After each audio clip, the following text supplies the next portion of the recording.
बानी शरण अपनौले रह माई हो, हमारो पर ध्यान तू बनौले रह माई हो। सान गरे रान के बढ़ौले रह माई हो, सान गरे रान के बढ़ौले रह माई हो।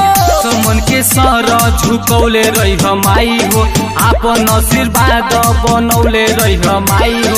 सान गरे रान के बढ़ौले रह माई हो, सान गरे रान के बढ़ौले रह माई हो।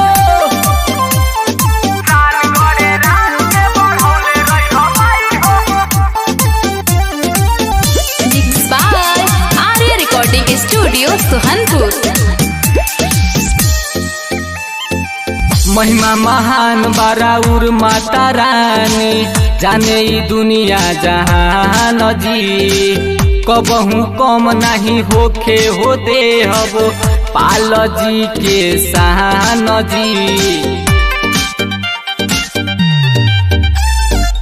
महिमा महान बाटे राउर माता रानी, जाने ई दुनिया जहान जी।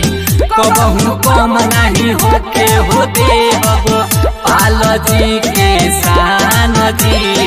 किंग के ताज पहिनौले रह माई हो, दुखावा बालाई सब भगौले रह माई हो। सान गरे रान के बढ़ौले रह माई हो, सान गरे रान के बढ़ौले रह माई हो। सान गरे रान के बढ़ौले रह माई हो,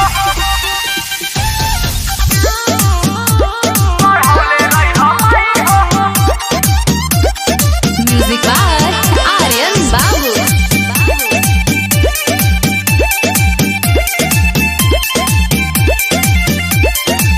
पूरा ब्रह्मांड में रौरा जैसन माई केहू नहीं मिली जी।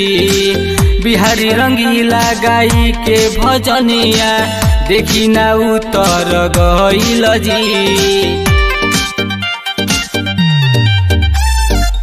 पूरा ब्रह्मांड में रौरा जैसन माई केहू नहीं मिली जी।